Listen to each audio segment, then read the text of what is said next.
ሰላም እንዴት ናችሁ? ሰላም ነው። ደህና ነሽ? ደህና ነኝ። መጠየቅ ፈልጌ ነበር።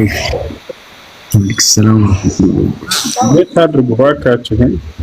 እሺ ጥያቄሽ ምንድን ነው? ቀጥይ።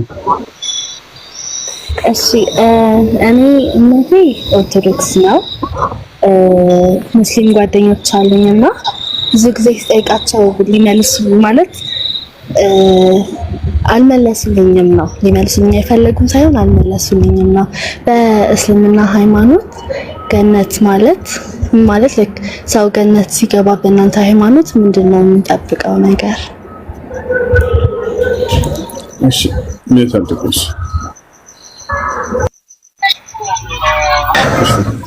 ቤት አድርጉ ልጆች፣ ወይኔ በፈተና ቤት አድርጉ የሚረብሽ ቦታ ከሆናችሁ። እሺ ሙስሊሞች ገነት ሲገቡ ጊዜ በገነት ውስጥ የሚጠብቃቸው ነገር ምንድን ነው? በገነት ውስጥ ሁለት አይነት ጸጋ አለ ባጭሩ። አንደኛ መንፈሳዊ ህይወታችን ይቀጥላል ከአምላካችን ከአላህ ሱብሓነሁ ወተዓላ ጋር። እርሱም ምንድን ነው? የእርሱን ውዴታውን እንጎናጸፋለን። የመጀመሪያ ትልቁ ጸጋ እርሱ ነው። አላህ ገና ጀነት እንደገባን ምን ይለናል? ያ ዒባዲ ኢኒ አሕለልቱ ዐለይኩም ሪድዋኒ ፈላ አስኸጡ ዐለይኩም አበዳ ይላል። ባሮቼ ሆይ እኔ ውዴታዬን በእናንተ ላይ አሰፈንኩኝ፣ ከዚህ በኋላ ለዘላለም በፍጹም አልቆጣባችሁም በእናንተ ላይ ይላል። በገን አላህ ሱብሓነሁ ወተዓላ በቀጣዩ ዓለም የሚገኙትን ጸጋዎች ከገለጸ በኋላ ወሪድዋኑ ሚነላሂ አክበር ይላል። ነገር ግን ገነት ውስጥ ገብታችሁ ከምታገኙት ጸጋ ይልቅ የእኔ የአላህ ውዴታ ይበልጥላችኋል፣ የዛኔ በላጭ ነው እርሱ እያለ ይናገራል። አየሽ፣ አንደኛ እርሱ ነው። ሁለተኛ ትልቁ ጸጋ ከእሱ ጋር አብሮ ከመጀመሪያው ጋር አላህን እያመሰገን እንኖራለን። በገነት ውስጥ የምናገኘው ነገር ይሄ ነው።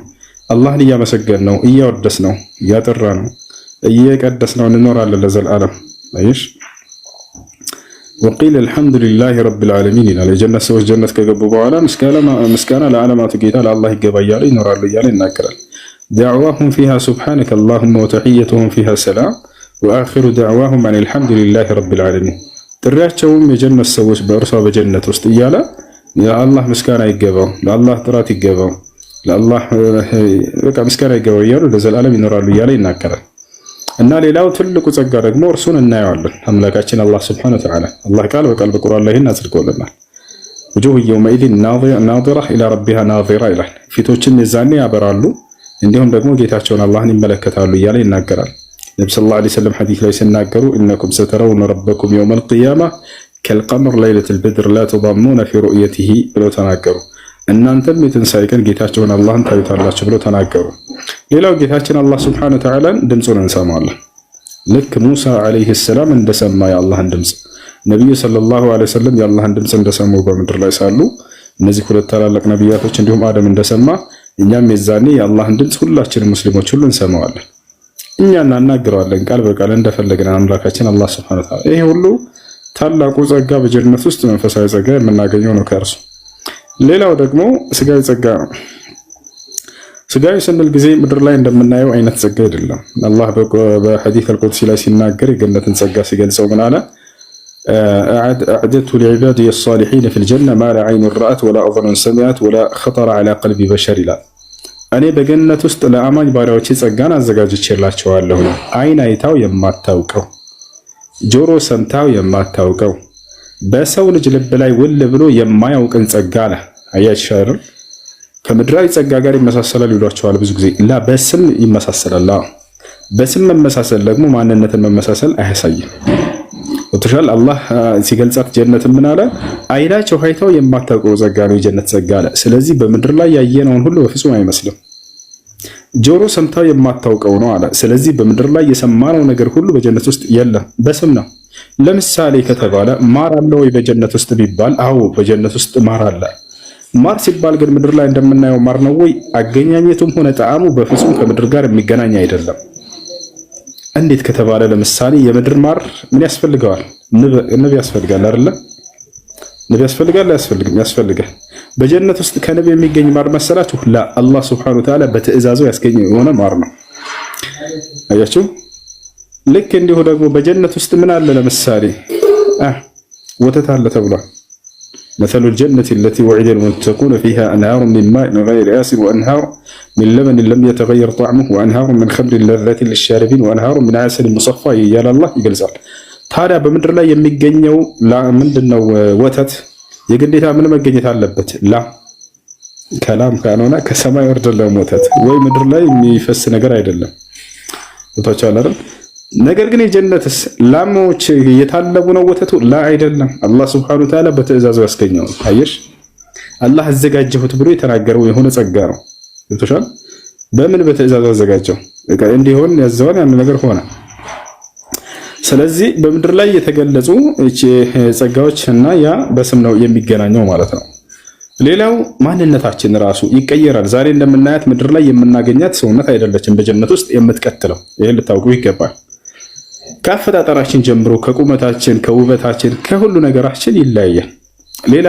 ተደርጋቸው ነው የምትሰሩት አላህ በቁርአን ላይ ኢና አንሻእናሁና ኢንሻአን ይላል እኔ እንዳድስ መፍጠርን ፈጥራቸዋለሁ እዛ ያለ ይናገራል ወጣቻለሁ ከቀብር ስንነሳ እስከተባለ ከቀብር ስንነሳ እቺን ምድራዊ ሰውነታችንን ይዘን እንነሳለን ነገር ግን ሙስሊሞች ወደ ጀነት ሊገቡ ሲሉ ከመህሸር ከሂሳብ በኋላ ልክ ገነት በርጋ ሲደርሱ ጊዜ አላህ Subhanahu Wa Ta'ala በገነት በር ላይ ትልቅ ወንዝን አዘጋጅቶላቸዋል በዚያ ላይ እንዲታጠቡ ሰልሰቢል የሚባል ወንዝ አለ በዚያ ላይ ገብታችሁ ታጠቡ ይላቸዋል ይታጠባሉ አፈጣጠራቸው ዳግም ይቀየራል ሌላ አይነት አፈጣጠር ይሆናል ወዲያው በዚያ ሁኔታ ሳሉ እዚያ ገብተው ሲታጠቡ ጊዜ ቁመታቸው 60 ክንድ ወይንም 30 ሜትር ይሆናል በማን አዳም መጀመሪያ ተፈጥሮ ገነት ሲገባ የነበረበትን ይዘት ይዘው ይገባሉ አዳም ገነት ሲገባ ምንድን ነበር ከተባለ 30 ሜትር ሰው ነበር አያችሁ በምድር ላይ ያለ ለምሳሌ እናትና ልጅ ህፃን ልጅ የአንድ ዓመት ህፃን ልጅ ቢሞት ወደ ጀነት ይሄዳል አይደል እናትና አባቱ ደግሞ ወደ ጀነት ከገቡ ወደ ጀነት ሲገቡ የዛኔ ያ ህፃን ልጅና እናትና አባቱ እኩል ሆነው ነው የሚገቡት እናትና አባቱ ሽማግሌ አሮጊት ነው ሳይሆን ያም ህፃን ልጅ ነው ሳይሆን በእኩል ማንነት ነው የሚገቡት እንደተቃላይ ስለ ሁሉ ነገራቸው ጀነት የሚገቡ ሰዎች ተገልጿል يدخل اهل الجنه الجنه وهم 60 ذراعا على طول ابيهم ادم قالوا النبي صلى الله عليه وسلم حديث ላይ ሲናገሩ የገነት ሰዎች ወደ ጀነት ይገባሉ ሲገቡ ሜዛኔ ቁመታቸው በአባታቸው በአዳም ልክ 60 ክንድ ነው ወይንም 30 ሜትር ነው አሉ ቁመታችን በማን በአደም እድሜያችንስ የሁሉም ሰው የጀነት ሰው እድሜ አንድ አይነት ይሆናል ስንት 33 ዓመት ይሆናል በማን እድሜ በኢሳ አለይሂ ሰላም እድሜ ኢሳ አለይሂ ሰላም በዚች ምድር ላይ ለ30 ዓመት ያክል ከቆየ በኋላ በ3 ዓመቱን በነብይነት አገልግሏል 33 ዓመት ቆይቶ ሄዷል ስለዚህ የጀነት ሰዎችም 33 ዓመት በምድር ላይ ማን ነው በጀነት ውስጥ ይኖራቸዋል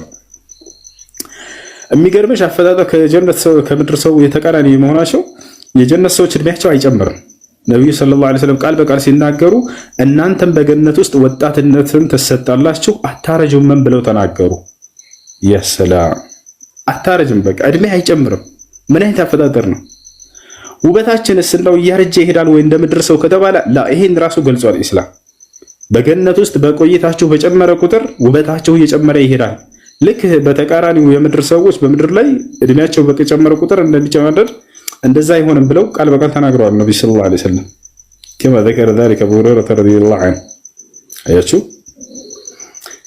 ሌላኛው ነገር አንድ የገነት ሰው አፈጣጠሩ እንዳው ነብዩ ሰለላሁ ዐለይሂ ወሰለም ሲገልጹት ከሰማይ ብቅ ቢል አሁን በምድር ላይ ዓለሙን የማብራት አቅም አለው በፊቱ ብቻ ብለው ተናግረዋል ታዲያ ምን አይነት አፈጣጠር ነው ከምድር ሰው ጋር ምን ያገናኘው ጀማ በፍጹም አይገናኝም ነብዩ ሰለላሁ ዐለይሂ ወሰለም ሲናገሩ ምን አሉ لو ان حور العين اطلعت على اهل الارض لاضاءت ما بين السماء والارض አንዲት የገነት ሴት ከሰማይ ብቅ ብላ አሁን በምድር እንዳው ፊቷን ብታሳይ በሰማይና በምድር መካከል ያለውን ዓለም በፊቷ ብርሃን ባበራቸው ነበር አሉ ታዲያ ምድር ሰው ጋር በምን ተገናኘ በፍጹም አይገናኝም አይሽ አይደለ በፍጹም አይገናኝም አይወዳደርም አይሽ ስለዚህ በአፈጣጠራችንም በምንይዘው ባህሪያቶችም ልክ እንዲሁ ስለ ባህሪያችንም አላህ ገልጿል ምን አይነት ባህሪ ይዘን እንደምንገባ ወነዘዕና ማ ፊ ሱዱሪሂም ሚን ጊል አለ የጀነት ሰዎች ወደ ጀነት ከመግባታቸው በፊት በልባቸው ውስጥ የነበረውን የምድራዊ ይሄ የቆሸሸ ማንነት ምንጭ አድርጌ ያወጣላቸዋለሁ አለ ያ ውስጣችን ላይ ያለ ቅናቻ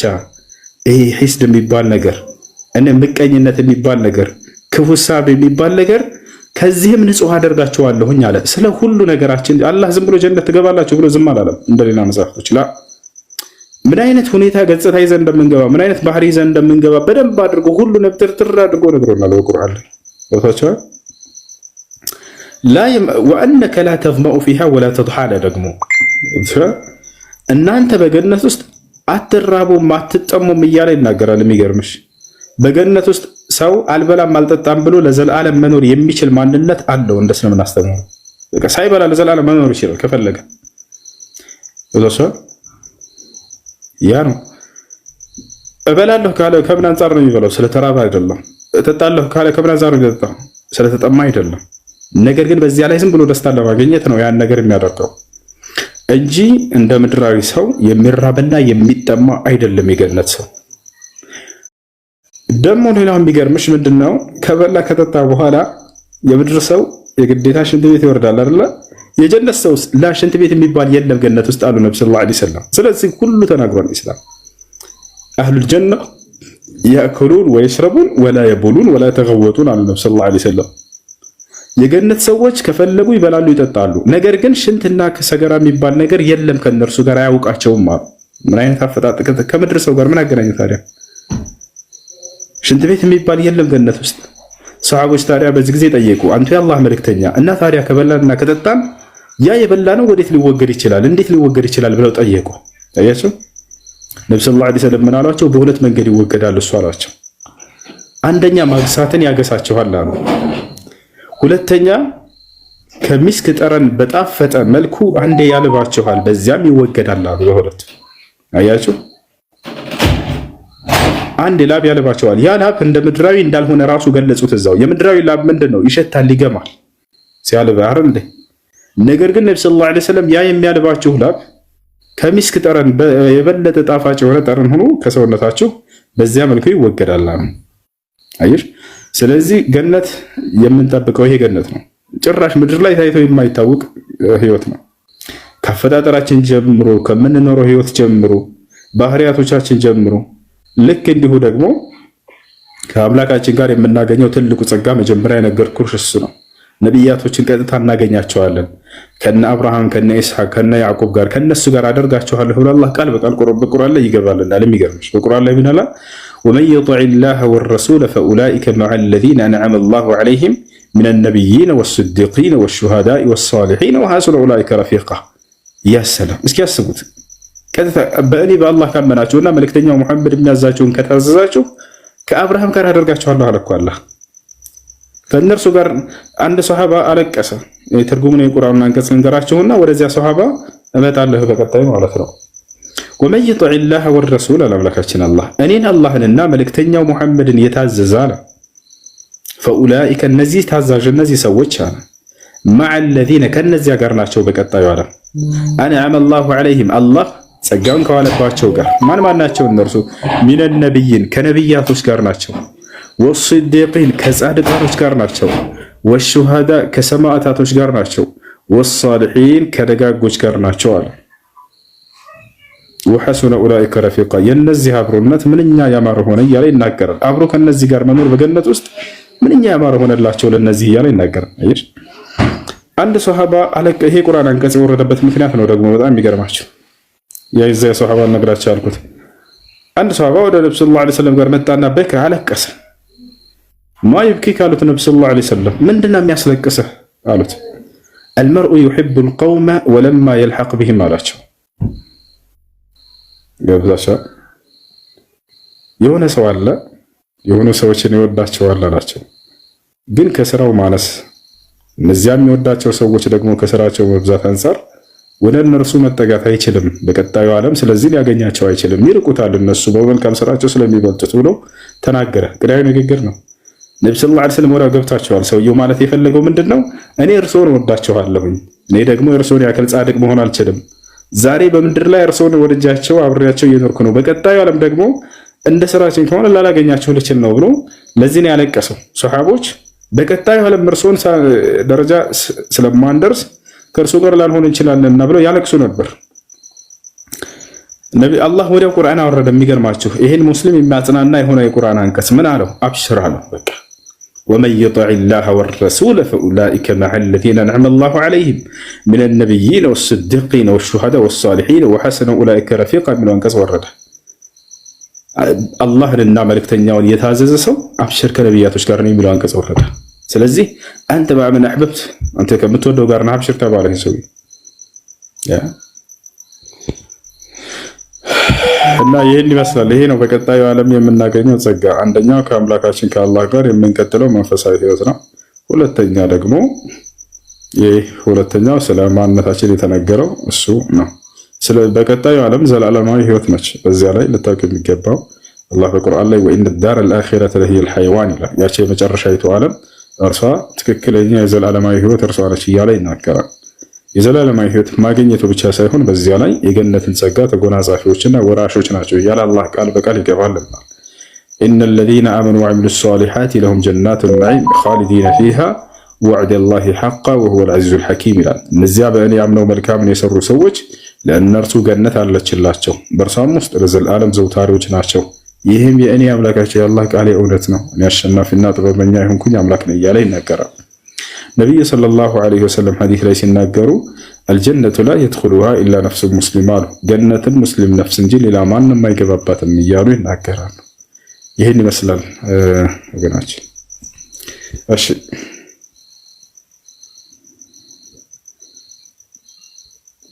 ሌላ ጥያቄ አለሽ?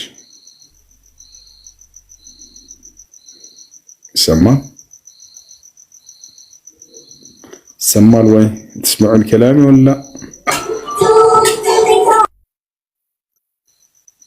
ኦኬ ሚዩት አድርጋችኋታል። ሚዩትን አንስላት። ለመለስክልኝ በጣም አመሰግናለሁ። ሰላም አለይኩም ወራህመቱላሂ ወበረካቱሁ። እሺ ቀጥል። እሺ እኛ በተለምዶ እኛ ሃይማኖት ላይ ያሉ ሰዎች እኔ እንጃ ምናልባት ለሃይማኖቱ ኔጌቲቭ ነገር እንዲኖረን አላቅም ለምን እንደዚህ እንደሚባል፣ ግን ብዙ ማለት አሁን ከነገርከኝ ነገር ጋር የሚቃረኑ ብዙ ነገሮችን ይነግሩኝ ስለነበረ ጥያቄ ስለመለስክልኝ አመሰግናለሁ። ብዙ ጊዜ እንዳልወስድብህ አንድ የመጨረሻ ጥያቄ አለኝ። ከዛ በኋላ እሷን ከመለስክልኝ በኋላ እንትን ላለው ብዙ ጊዜ የምሰማው ነገር ነው። በእስልምና ሃይማኖት ለሴት ልጅ ያን ያህል ማለት የሚሰጣትን ክብር የእስልምና ሃይማኖት አይሰጣትም ይባላልና እሱን ነገር እና አንድ ደግሞ መጨረሻ ላስቸግር የምፈልገው በደንብ ማወቅ ስለምፈልግ ላነብ የምችሏቸው መጽሐፎች ካሉ ሼር ብታደርግልኝ ደስ ይለኛል እና አመሰግናለሁ።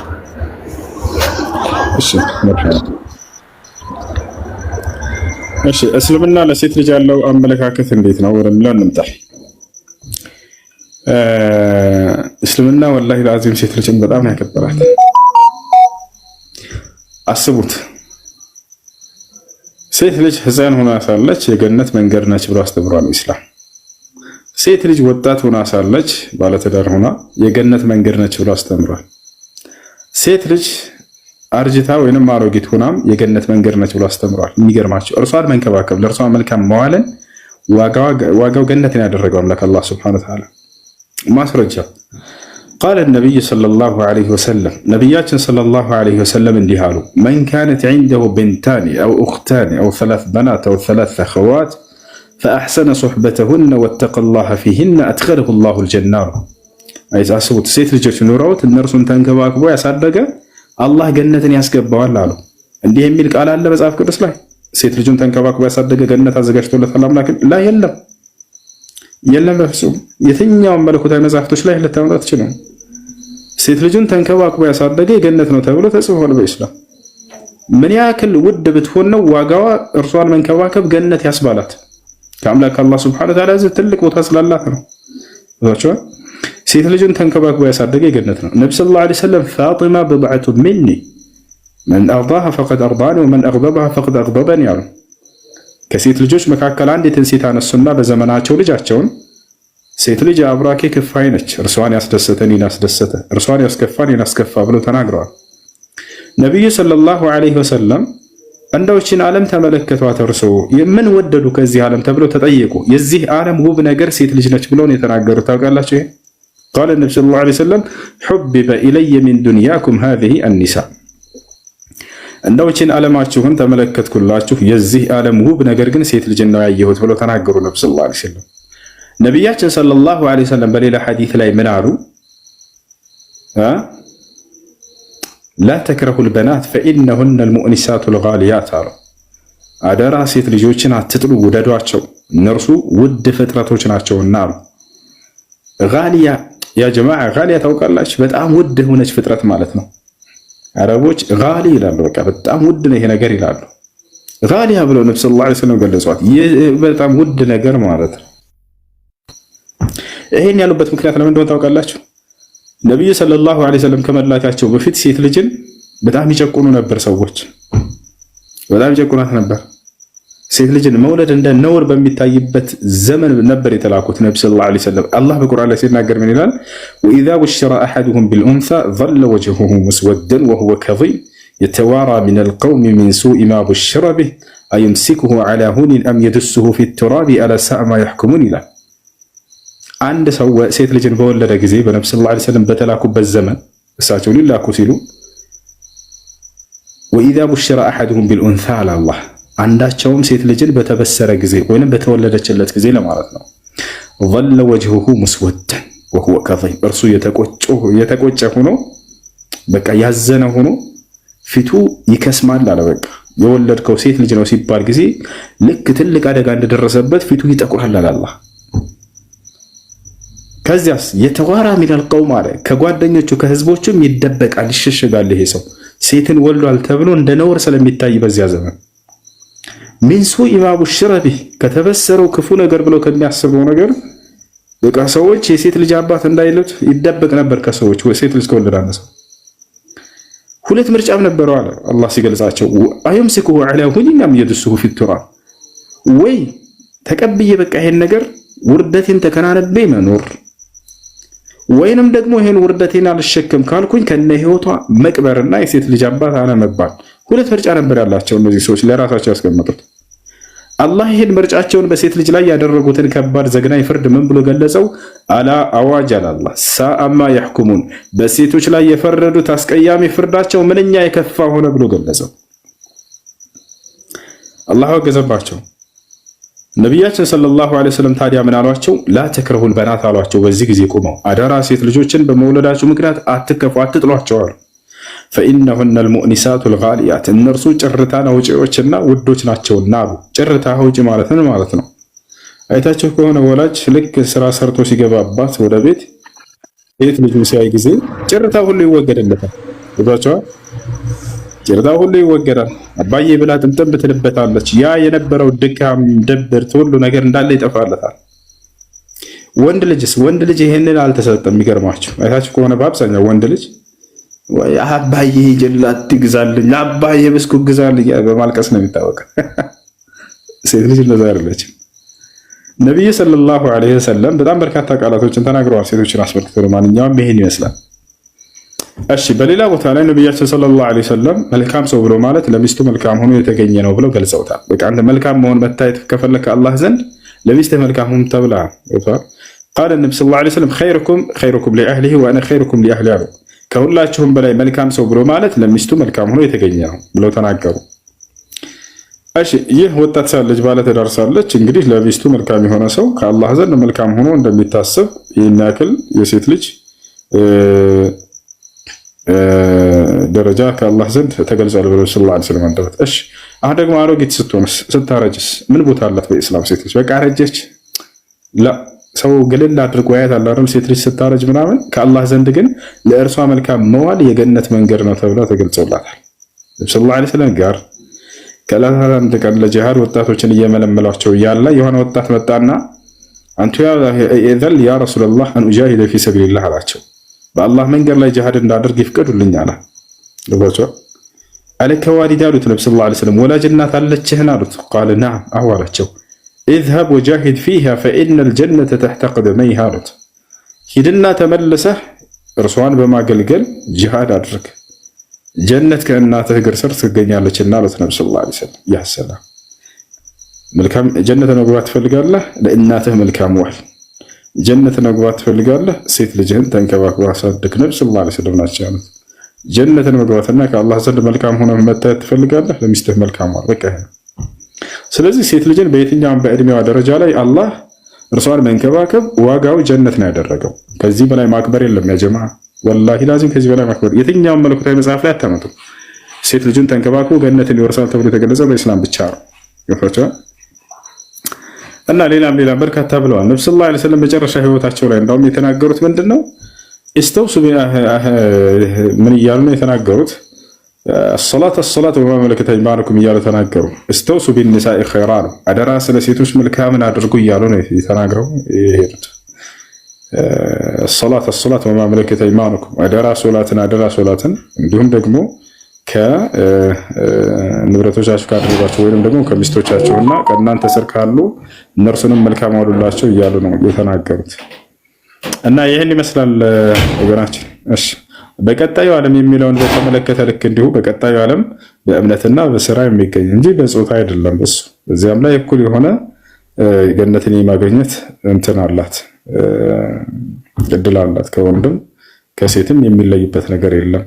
እንዳውም ምንድነው ከተባለ እሱ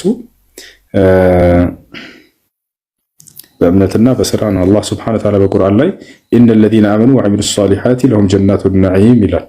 እነዚያ አምነው መልካምን የሰሩ ለእነርሱ የገነት ጸጋ አለችላቸው ነው ያለው።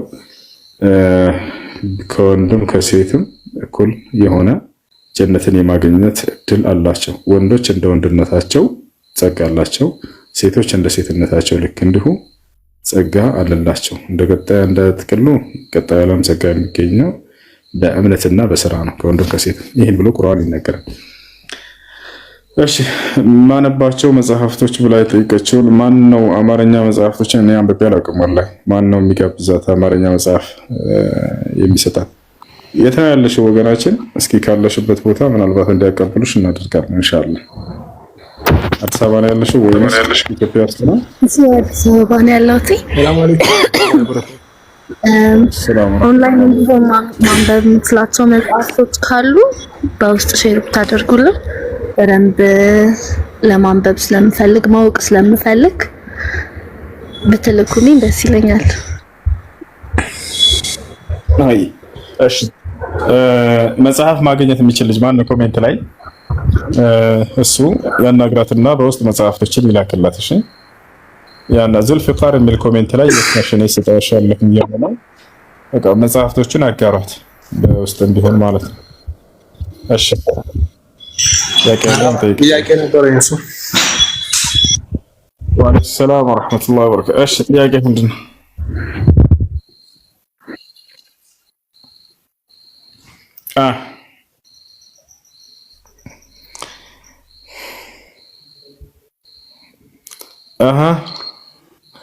هتسمع الكلام ጥያቄ አለ ይከተል። ሰላም እሺ ሰላም፣ እንዴት ነው ጆኒ? እንዴት ነህ? እሱ ሰላም ነው አልሐምዱሊላህ። እንዴት ነው?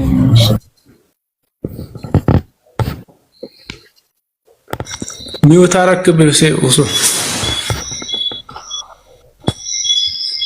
እሺ ጥያቄ ካላሽ ቀጥሉ። ጥያቄ እኔ አንዲት እርጉዝ በምትወልድ ሰዓት ብትሞት የምትቀሰቀሰው በዛ ሁኔታ ነው? በመውለድ ላይ ያለች ብትሞት እንዴት ሱና ነው የምትነሳው? የምታብራራልኝ። ሲቀጥል ደግሞ 2 ዓመት ግዴታ ነው ማጥባት? አንድ ልጅ የተወለደ ልጅ 2 ዓመት ግዴታ ማጥባት ግዴታ አለባት አንዲት እናት? እሺ ሲቀጥል ያው አጠር ያለ ነው። ጸጉሩንስ ሲስተካከል አንድ ሰው ምን ያህል ነው መጠኑ? ማበላለጥ እንደማይቻል ይታወቃል፣ ግን ምን ያህል እንደሆነ ከምን እስከ ምን እንደሆነ እሱ የምታብራራለህ? እሺ በእርግዝና በልደት ምክንያት የሞተች ሴት በምን ሁኔታ ነው የምትነሳው? በሞተችበት ሁኔታ ትነሳለች፣ እንደ ስራዋ ትነሳለች። እንደየስራቸው ነው ሰዎች የሚነሱት። እሱ ነው። ሌላኛው ነገር ምንድነው? ሁለተኛ ምን ነበር? ሌላኛው ነገር 2 ዓመት ግዴታ አለባት ወይ አንዲት እናት የማጥባት? ሰላም አለይኩም ብራ አስታው ሰላም እንዴት ናችሁ? ደህና ናችሁ? አልሐምዱሊላህ አለን ወንድም። እሺ አሌክስ ወይ አንዴ እስኪ እሱን ሚውት አድርገውና የኔ ጥያቄ አለ። 2 ዓመት ግዴታ አለባት ማጥባት። መርሃባ። እሺ ምን ነበር ያልከው አሌክስ? ሻሃዳ ማለት ፈልጌ ነው ወንድሜ። ማለት ከዚህ በፊት ሙስሊም አልነበርክ? አሁን መስለም ፈልግ። ከዚህ በፊት ክርስቲያን ነበርክ? ነበርኩኝ። አሁን ዱባይ መጥቼ እየሰገድኩ ነበር። ያው ሻሃዳ አላስኩም። ኦኬ በሶላት በምትሰግደው ላይ የሻሃዳ ቃል አለ። ተህያቱ ስትቀራ ጊዜ አሽሀዱ አን ላ ኢላሀ ኢለላህ ወአሽሀዱ አነ ሙሐመደን ዐብዱሁ ወረሱሉሁ የሚለው ቃል የሻሃዳ ቃል ነው። አምነህበት እስከሆነ ድረስ እርሱ እንደ ሻሃዳ ይቆጠርልሃል፣ ችግር የለም። ነገር ግን እንዳው ልብ እንዲረጋጋ ሌላ ያዝከን መያዝ ትችላለህ፣ በራስህ መያዝ ትችላለህ። አሽሀዱ አን ላ ኢላሀ ኢለላህ በል። አሽሀዱ አን ላ ኢላሀ ኢለላህ ወአሽሀዱ አነ ሙሐመደን ረሱሉላህ ወአሽሀዱ አነ ሙሐመደን ረሱሉላህ። በቃ ጨርሰሃል። እሺ የቅድሞ ልጅ ምንድን ነበር ያለው? ሁለተኛ ጥያቄው አንዲት እናት ኮሜንት ላይ አትፍሩኝ ደፈር ብላችሁ አስገቡኝና አካውንትህ እንትን ነው ማስገባት አይቻልም። ቢኒ ላክና መግባት ትችላለሽ። አድሚኖች ላኩለት። እሺ ለማንኛውም አንፈራ፣ ምክንያቱም እኛ ሙስሊሞች ነን። እሺ ለማንኛውም ጥያቄው ምንድነው? 2 ዓመት ማጥባት ግዴታ ነው ወይ? ላ ከግዴታ አንፃር አይደለም። ከዚያ በታችም ቢጨርስ ችግር የለውም። ነገር ግን አላህ ወፊሳሉሁ ፊ ዓመይኒ ብሏል። የህፃኑም ልጅ ጥቢ 2 ዓመት ነው ብሎ ተናግሯል። እንደ ግዴታ አይደለም ያነሳሱ። ከዛ በፊትም ከጨረሰ ጨረሰ ነው። እሺ ሌላኛው ፀጉሩን አስመልክቶ ነው ብዙ ጊዜ ተናግሬያለሁ። ለድገማ ሆኖ ነብያችን ሰለላሁ ዐለይሂ ወሰለም ስለ ፀጉሩ አስመልክቶ የተናገሩት ምንድነው? ነሃ ረሱሉላህ ሰለላሁ ዐለይሂ ወሰለም አኒል ቀዝዕ፣ የአላህ መልክተኛ ከቀዝዕ ከልክለዋል። قال الإمام النووي رحمه الله تعالى وغيره من أهل العلم والقزع معناه حلق الشعر بعضه وترك بعضه. قزع بلو مالت يፀጉሩን ከፊሉን ላጭተው ከፊሉን መተው ይሄ ነው። ይሄን የሚያስረዳም ሌላ ሐዲስ አለ። በነቢያችን ሰለላሁ ዐለይሂ ወሰለም ጊዜ የሆነ ቦታ እያለፉ እያለ እርሳቸው አንድ ህፃን ልጅን አገኙ። እርሳቸው ባገኙት ጊዜ ያ ህፃን ልጅ ፀጉሩን ላጭተው ከፊሉን ደግሞ ትተውበት ነበረ። ነብዩ ሰለላሁ ዐለይሂ ወሰለም ይሄን ነገር ተቃወሟቸው፣ እንዲህ አታድርጉ ብለው ከለከሏቸው። ስለዚህ ምንድነው ያለው ነገር? ከየትኛው ቦታ ሊሆን ይችላል። የሆነን ቦታ ምልጥ አድርጎ ልጭት አድርጎ የሆነን ቦታ እንትን ማለት መተው፣ ይህ መክሩህ ነው ደረጃው። ኢማሙ ነወዊ ራሳቸው ያኔ መክሩህ ነው ብለው ተናግረዋል ማለት ነው። እሺ ያ አይታቸው ከሆነ ሮናልዶ ተጫዋቹ እዚህ ጋር ትንሽ የጉትያ ነገር ያደርግና ከዛ ሌላ ወለጥ ያደርጋል። ወይንም የትኛው ስፍራ ቦታ ላይ ሊሆን ይችላል። የሆነን ቦታ ልጭት አድርጎ የሆነን ቦታ መተው፣ ይሄ ነብዩ ሰለላሁ ዐለይሂ ወሰለም ጠልተውታል። መክሩህ ነው ብለው ዑለሞችም ገልጸዋል። እሺ ቀጣይ ጥያቄ። ሰላም አለይኩም። ወአለይኩም ሰላም ወራህመቱላህ። ጥያቄ ነበረኝ። ምን ይላል? ማነው? እንዴት ነው? ሰላም ነው። አንድ ሰው ሽንት ቤት ውስጥ ሆኖ ሲያስነጥሰው አልሐምዱሊላህ ማለት ይቻላል?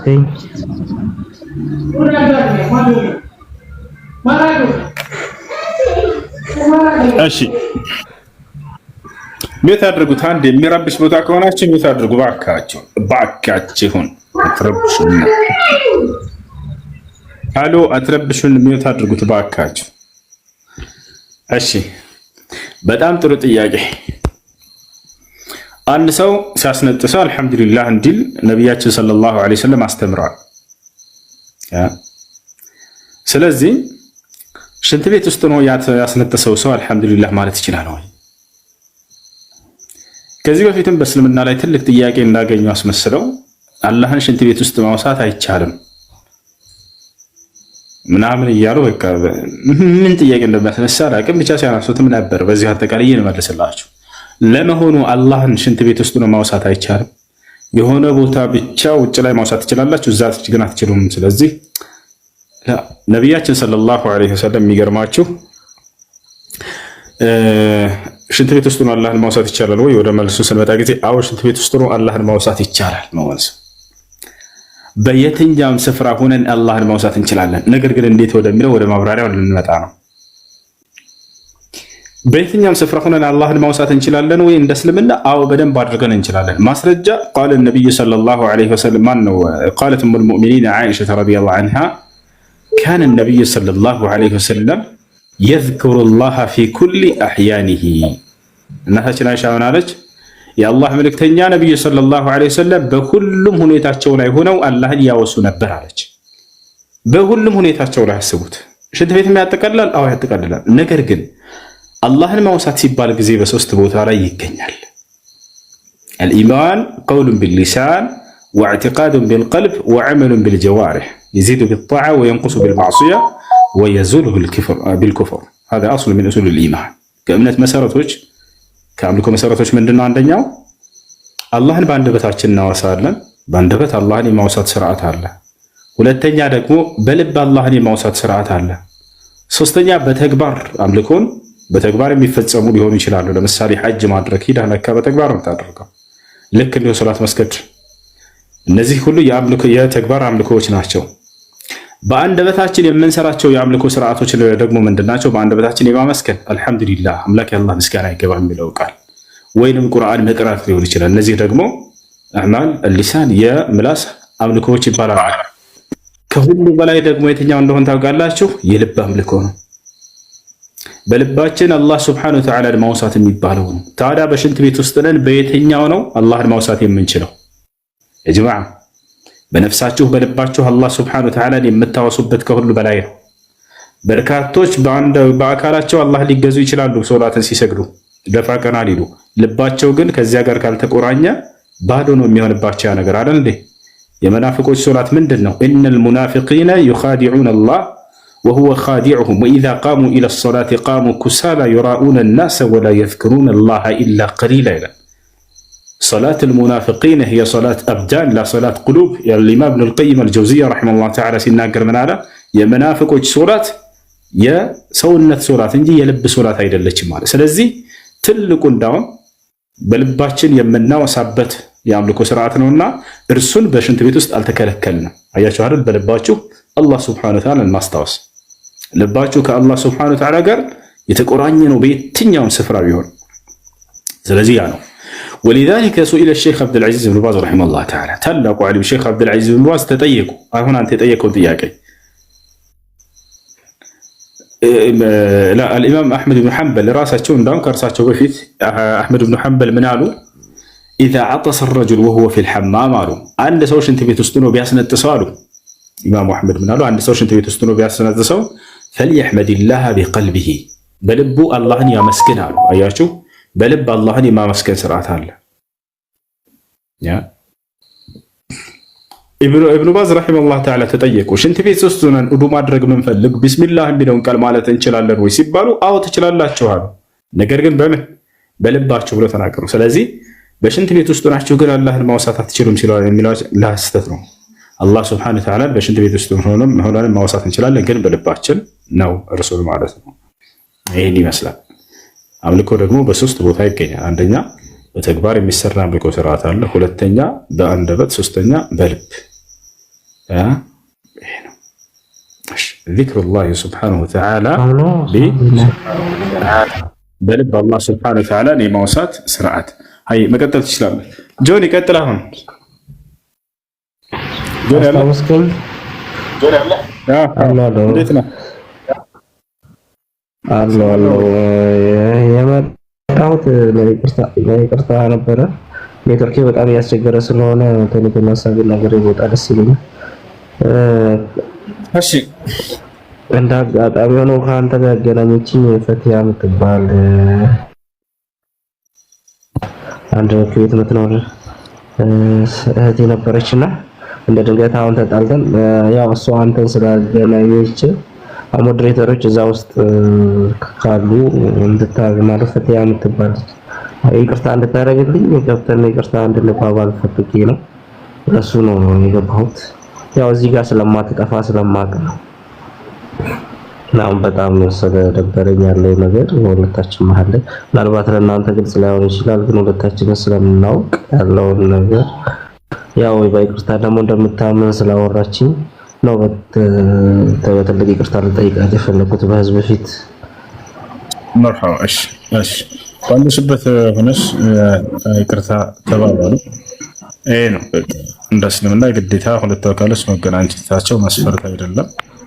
ባላችሁበት ሆናችሁ ተባባሉ። አንዱ ሌላውን አውፍ ይበል። ነብያችን ሰለላሁ ዐለይሂ ወሰለም አዕፉ ዐመን ظለመክ ብለዋል። የበደለህን ይቅር በል ብለዋል። በዚህ የሐዲስ መሰረት ይቅር ተባባሉ። ቀጣይ ሌላ ጥያቄ አለ? እኔ ልቀጥል እሱ። እሺ እኔ ልጠይቅ። ይሰማል ድምጼ?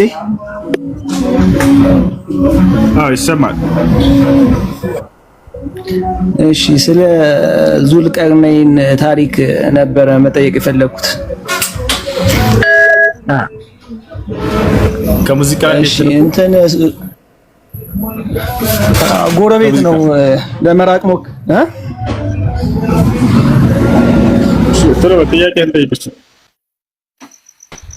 እሺ ዙልቀርነይን ተብሎ በእስልምና በቁርአን ላይ የተጠቀሰው ታላቁ አሌክሳንድሪያ ተብሎ ይታመናልና በሌላ እምነት ስለሱ አንተ ትንሽ እንድታስረዳኝና ቁርአን ሱረቱል ካፍ ምዕራፍ 10 እሱ አይደለም ጥያቄ ላቀርብና ሚውት ላድርግ። እሱ አይደለም ብለዋል ዑለሞች። ወንድም አሌክሳንድሪያ አይደለም። እሺ ሁለተኛ ጥያቄ ደግሞ ምዕራፍ ሱረቱል ካፍ ቁጥር 86 ላይ ስለ ዙልቀርነይን እንትን እየተናገረ ወደ ምዕራብም ተከተለ፣ ወደ ፀሐይ መግቢያ በደረሰ ጊዜ ጥቁር ጭቃ ባላት ምንጭ ውስጥ ስትጠልቅ አገኛት ይላል ፀሐይንና የፀሐይ አጠላለቅ በዚህ መንገድ በዚህ መልኩ ነው ወይ? ስለ ፀሐይ አጠላለቅ እየተናገረ አይደለም።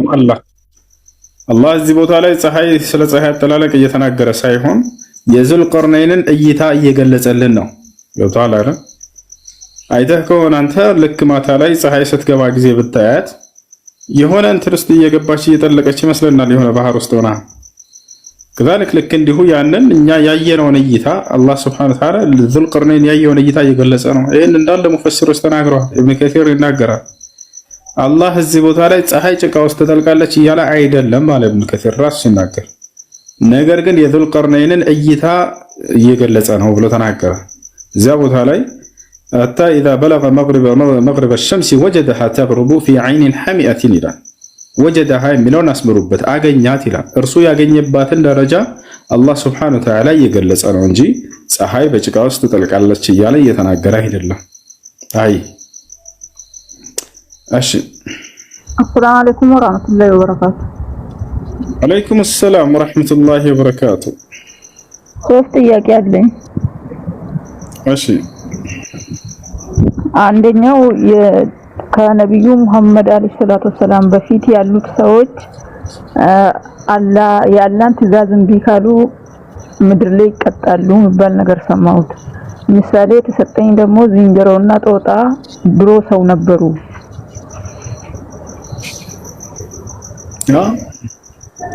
ድሮ ሰው ነበሩ፣ የአላህን ትእዛዝ እምቢ ስላሉ ተቀየሩ የሚባል ነገር ሰምቼ ነው። استاذنا عندي ايش عبد الله بن عباس ወደ ዝንጀሮና ወደ አሳማ የተቀየሩ ተወለዶች ወደ ሌላም አካል የተቀየሩ ተወለዶች አላህ እንዲራቡ አያደርጋቸውም ብሎ ቃል በቃል ተናግሯል። ነገር ግን ወዲያው ይሄንን ለመቀጣጫ ያደርጋቸውና አላህ በቁርአን ላይ فجعلناها نكالا لما بين يديها وما خلفها ብሎ እንደተናገረ መቀጣጫ አደረኳቸው ብሎ እንደገለጸው መቀጣጫ አድርጓቸው በዚያው ያጠፋቸዋል እንጂ በፍጹም እንዲራቡ አያደርግም ብሏል። ነገር ግን እነዚህ ፍጥረታቶች ቀድሞ መጀመሪያ የነበሩ ናቸው። እነዚህ ዝንጀሮዎች የነበሩ ናቸው እና አሳማም የነበሩ ናቸው ቀድሞ እንጂ አሁን ላይ የምናያቸው ከሆኑ ከሰው ዘር የተቀየሩ አይደሉም። አብዱላህ ኢብኑ አባስ ሲናገር የነብዩ ሰለላሁ ዐለይሂ ወሰለም ታላቁ ሱሐባ አንድን ትውልድ አላህ አይቀስፍም ወይንም ደግሞ መስخ አያደርግም ወደ ሌላ አይቀየራቸው። እርሱ ያንን ወዲያው የሚያጠፋቸው ቢሆን እንጂ እንዲራቡ ያደርጋቸው በፍጹም ብለው ቃል በቃል ተናግረዋል። አይ ሁለተኛው ደግሞ አንድ ሰው ከሞተ በኋላ ጀነት ውስጥ አሁን ለምሳሌ ልጅ ለእናቱ ለአባቱ ምናምን ሰደቃ ሲያደርግ ጀነት ውስጥ ደረጃው ከፍ ይላል ይባላል አይደል? አሁን ለምሳሌ እኔ አሁን ልጅ ካለልኝ ዱዓ የሚያደርግልኝ ሰው ካለለ አሁን እኔ ያጠፋሁት ነገር ብዙ ነው። ሞቶ ራሱ ቀብርን ራሱ መፍራት የጀመርኩት 3 አመቴ ነው። መፍራት መጠየቀኝ ራሱ መፍራት የጀመርኩት አሁን ትልቁን ደረጃ ያገኛለሁ አይደለም ጀነት ይሁን እንጂ ብዬ ነው ያው ዱዓ የሚያደርገው። ምን ሰርቼ ነው እዛ ከፍ የሚልልኝ? በአላህ Subhanahu Wa Ta'ala ነሻል አልহামዱሊላህ ለክ በርሱ ላይ እንዳታጋሪ ሽርክ እንዳትሰሪ እንዲሁም ደግሞ ረሰው ግዴታ ያደረገብሽን ተግባሮች ከሰራሽ ረሰው የከለከለሽን ነገር በቻልሽው አቅም ከራቅሽ ጀነት ትገቢያለሽ፣ ከፍ ያለ ደረጃን ታገኛለሽ። ያ ነው ይበልጥ ከአላህ ዘንድ መልካም ስራዎችሽ ተቀጣይነት እንዲኖራቸው የሚያደርጉ ስራዎችን መስራት፣ ሰደቃ ጃሪያ እንዳቸው የማይቋረጥ የሆኑ መዘዋቶችን መስራት። ለምሳሌ ቧንቧ ለሰዎች ማውጣት ሊሆን ይችላል፣ መስጂድ መስራት፣ ሰዎች የሚገለገሉበት ነገር በዚያ በተጠቀሙበት ቁጥር አጅር ታገኛላችሁ። ነብያችን ሰለላሁ ዐለይሂ ወሰለም ሐዲስ ላይ ሲናገሩ إذا مات ابن آدم انقطع عنه العمل إلا من 3 صدقة جارية أو علم ينتفع به أو ولد صالح يدعو له የአደም ልጅ በሚሞት ጊዜ የመልካም ስራ ምንዳ ከርሱ ይቋረጣል ከ3 ነገር ሲቀር አሉ። አንደኛ ምንዳው የማይቋረጥ ምጽዋትን አድርጎ ሄዶ ከሆነ ቅድም የነገርኳችሁ። ሁለተኛ ደግሞ ምንድነው መልካም ነው እውቀትን ለሰዎች አስተምሮ ሄዶ ከሆነ እነዚያ ሰዎች የሚጠቀሙበት የሆነ እውቀት አስተምሯቸው ሄዶ ከሆነ ያንን በሰሩ ቁጥር በሱ አስተምሮ ምክንያት የዛኔ ትልቅ ምንዳን ያገኛል የሰው። ወይንም ደግሞ ወለዱን ሷሊህ ይድዑ ለህ ወይንም ዱዓ የሚያደርግለት መልካም ልጅን ጥሎ ሄዶ ከሆነ ያ ልጅ በሰገደና በሰራ በቀራ ቁጥር አምልኮን በሰራ ቁጥር ለአላህ Subhanahu Wa Ta'ala ለወላጆቹም ይደርሳቸዋል። ያ ወላጅ በለፍቶበታል ደክሞበታል። ያ ልጅ ልክ እንዲሁ ለወላጆቹ ዱዓ ያደርጋል፣ ኢስቲግፋር ሰደቃ ያደርጋል፣ በዛ ትልቅ ምንዳን ያገኛል ማለት ነው። እሺ ሶስተኛው ደግሞ የሰው ነው። አንድ ሴት ባላ ሞተባት ቤተሰብ ናት። ባልየው ሁለት ምስት ነው ያለው። እሷ ልጆች የላትም። ከቆየ በኋላ ያ ቤት ውስጥ ልታገባ ፈለገች። ልታገቢ ከሆነ ምንም አይመለከትሽም፣ ማታገቢ ከሆነ ዝም ብለሽ ኑሪ አሏት። ሰማል ግልጽ አይደለም ጥያቄሽ። የባላ ውርስ መውረስ አትችልም ነው ጥያቄ። ባላ ሞተባት ልጅ የላትም። በዛ ቤት ልታገባ ፈለገች። እዚህ ቤት ማግባት አትችይም አሏት። ዝም ብለሽ የምትኖሪ ከሆነ ኑሪ፣ የምታገቢ ከሆነ ቤቱን ለቀሽ ውጪ። ሴት ልጅ ባላ ቢሞትባት እስካልፈታት ድረስ የእርሱ ውርስ ይደርሳታል፣ ውርሱ አላት። ስለዚህ ዝም ብለሽ ለቀሽ ውጪ ማለት አይችሉም። ነገር ግን ውርሱ ይደርሳታል። የሚደርሳትን ያንን ውርስ ወስዳ ነው የምትወጣው እንጂ በነፃ ዝም ብላ ትፋታቸው። ምክንያቱም ባል ኒካሁ ያለ ሚስቱን ሳይፈታት ቢሞት የዛኔ ውርሻ አላት። እሺ ጨርሻለሁ። ጀዛኩሙላህ። እሺ ወያቱ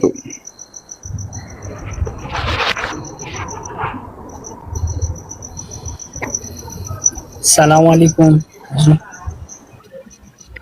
ወአለይኩም ሰላም ወራህመቱላሂ ወበረካቱ። ሰላም ነው። ወአለይኩም ሰላም ወራህመቱላሂ ወበረካቱ። ሰላም ነው።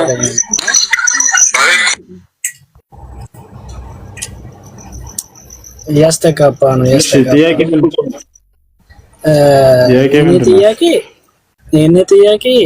ሁለት ልጆች ያኔ ኒካህ ታረጉ በፊት በሐራም ላይ ነበር።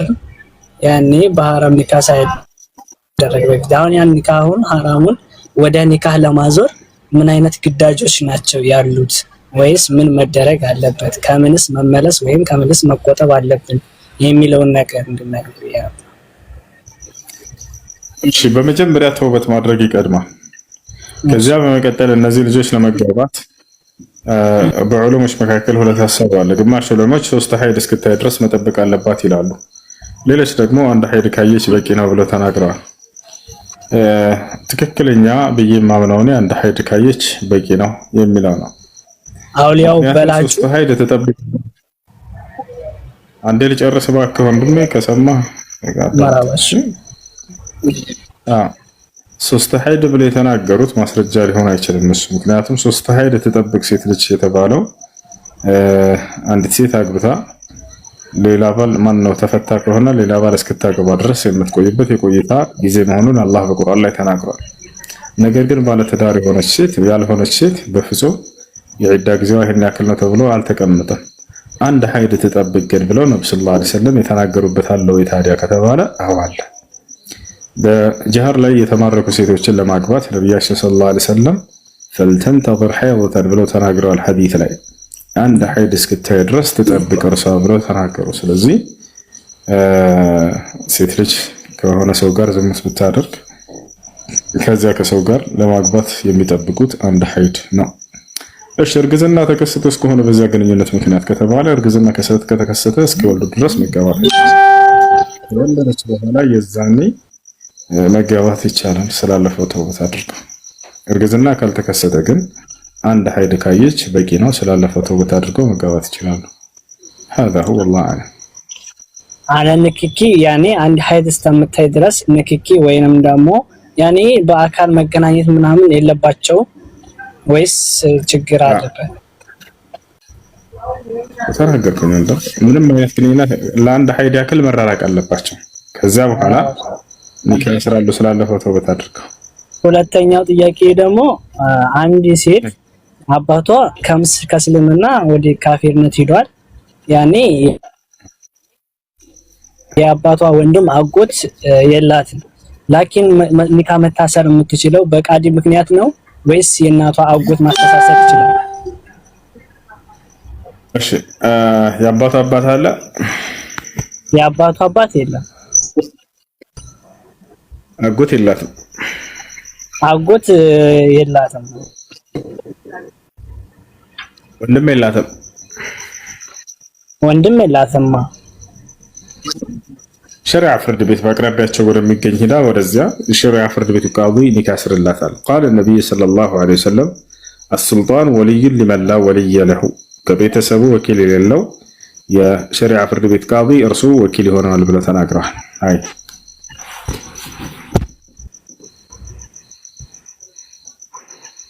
مرحبا شما السلام عليكم جزاكم الله خير. مرحبا. السلام عليكم. وعليكم السلام ورحمة الله. ሰላም ነው? አልሐምዱሊላህ። ጥያቄ ነበረኝ። እሺ ሽንት ቤት ውስጥ ነው ወዱ ማድረግ ይቻላል? እንዴት ነው? ይቻላል። እሺ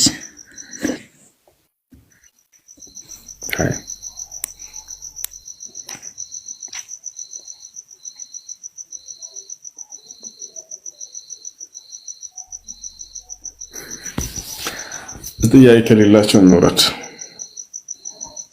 አሎ ሰላም አለይኩም። አለይኩም ሰላም። እንዴት ነህ ኡስታዝ?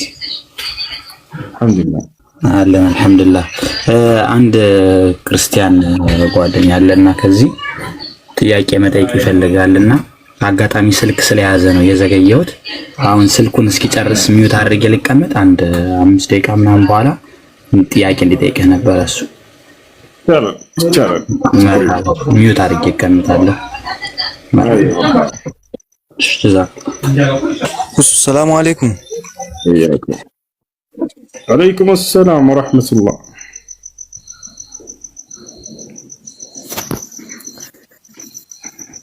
እሺ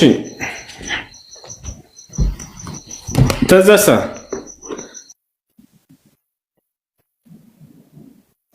ሰላም አለይኩም።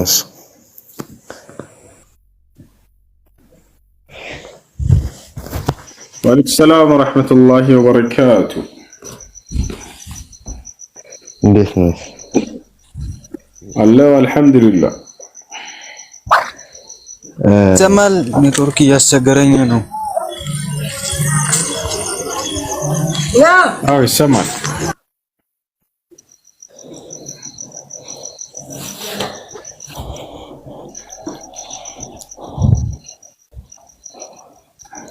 እንዴ ጥያቄ ከሌላችሁ ባክልኩ ልጆች አላህ ነዝሉ ሰላም ወራህመቱላሂ ወበረካቱ።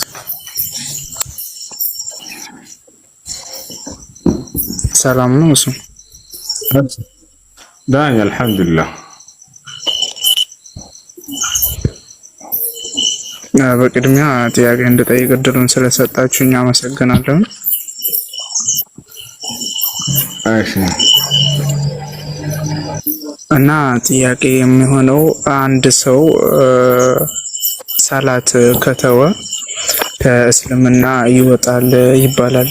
አንድ ሰው ሰላት የማይሰግድ ሰው ከእስልምና ይወጣል ይባላል። ሰላት ሲጀምር ደግሞ ሸሃዳ መያዝ አለበት ወይ የሚል ጥያቄ ነበረኝ። እስቲ በታብራራልኝ። ሸሃዳ የሚይዘው ከእስልም ሃይማኖትን የቀየረ ሰው ነው። ይሄ ሰው ደግሞ ኩፍር ላይ የሚያደርሰውን ስራ ሰራ እንጂ ሃይማኖቱን ቀይሮ አይደለም። ስለዚህ ምን አድርጎ ነው የሚመለሰው ታዲያ ወደ እስልምና? ይሄ ሰው ከተባለ ተውበት አድርጎ ነው። ኩፍር የሰራ ወይንም ሽርክ የሰራ ሰውየው ሙስሊም ነኝ እያለ የሚያስክደውን ኃጢአት የሰራ ሰው ሃይማኖትን ቀይራለሁ እስካላለ ድረስ ይሄ ሰው ሸሃዳ ሳይሆን የሚባለው ተውበት አድርግ፣ ንስሐ አድርግ ነው የሚባለው። እሺ ولو دعا غير الله مثلا كالله سبحانه وتعالى وجل لنا أكل بيتارا وينم كالله وجل لنا أكل بيارت وينم دقمو يا الله ما نود لا تبيقرد على سجد الدين يسوي ولا الله توبة أدركوا نسا أدركوا يملس على الجي شهر يز هاي وعليكم السلام.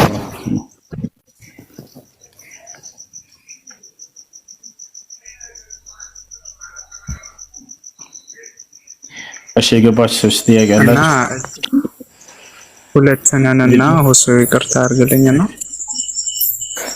ያ ሁለት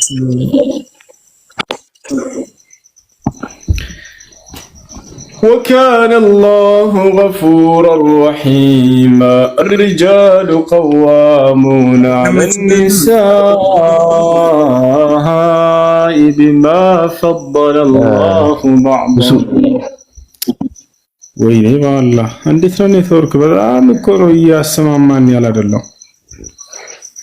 ምን ይሻላል ቪዲዮ ለምችላለው እና የተቀመጥነውና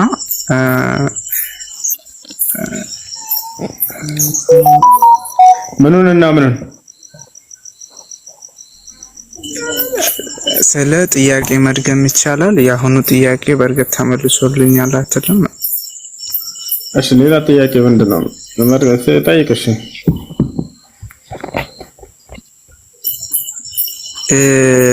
አንዲት እናት እንትን ውጭ ላይ ነው ያለችው ሳውዲ አረቢያ እና የሷን ብር ልካ ወደዚህ መጠቀም ሐራም ነው ወይ?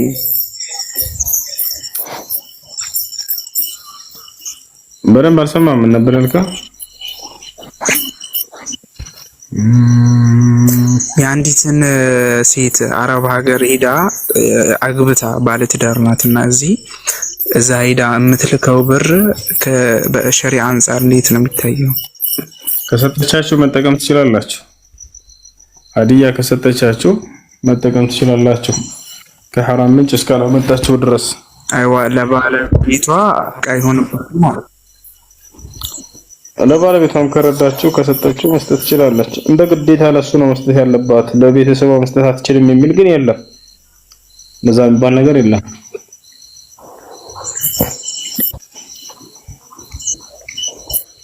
አይዋ በቃ ኢንሻአላህ ጀዛከላህ። ሰላም አለይኩም። ወአለይኩም ሰላም ወራህመቱላሂ ወበረካቱ።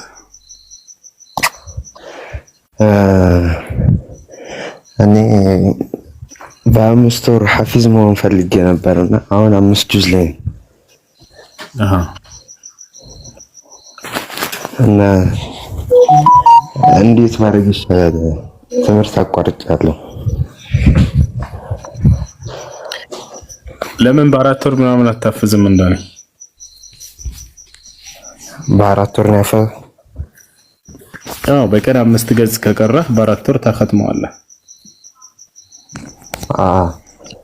እኔ ኡስታዝ ጋር ነው ማፍለው።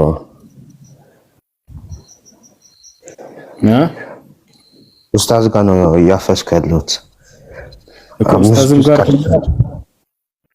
ኡስታዝም ጋር ቢሆን መልአክም ጋር ቢሆን ችግር የለም። ብቻ ካንተ ነው ዋናው ስራው የሚጠበቀውና በቀን 5 ገጽ ካፈዝክ ቀላል ነች። በ4 ወር ታኸትማታለህ። ሙራጃው ማሪፍ ይሆንልኛል።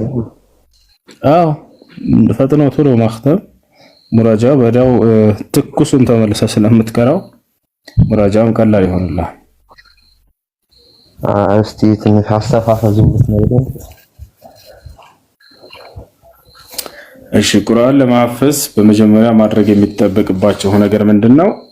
1 2 3 4 5 6 7 8 9 10 11 12 13 14 16 17 18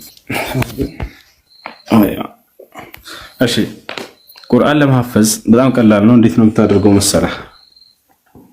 መጀመሪያ ልታፈዝ የምትፈልገውን ገጽ 5 ጊዜ ትቀራዋለህ ደጋግመህ። ያውታል በደንብ መቅራትህን ካረጋገጥክ በኋላ አንዱ ገጽ 15 መስመር ነው። ለ3 ትከፍለዋለህ። ለ3 ስትከፍለው ስንት ይሆናል? 5 ይሆናል ማለት ነው። የመጀመሪያውን 5 መስራት ትጀምራለህ። እንዴት ነው እርሱ?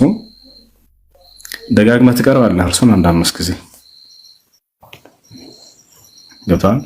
ይሄን ካደረግክ በኋላ የመጀመሪያውን አንቀጽ ማፈዝ ትጀምራለህ። ለምሳሌ ከሱረቱል በቀራ إن الذين كفروا سواء عليهم أأنذرتهم أم لم تنذرهم لا يؤمنون ይሄን እየደጋገምክ ትቀራለህ። እሱን ትይዛለህ። እሱን ማዘን ካረጋገጥክ በኋላ ወደ ቀጣዩ አንቀጽ ትሄዳለህ።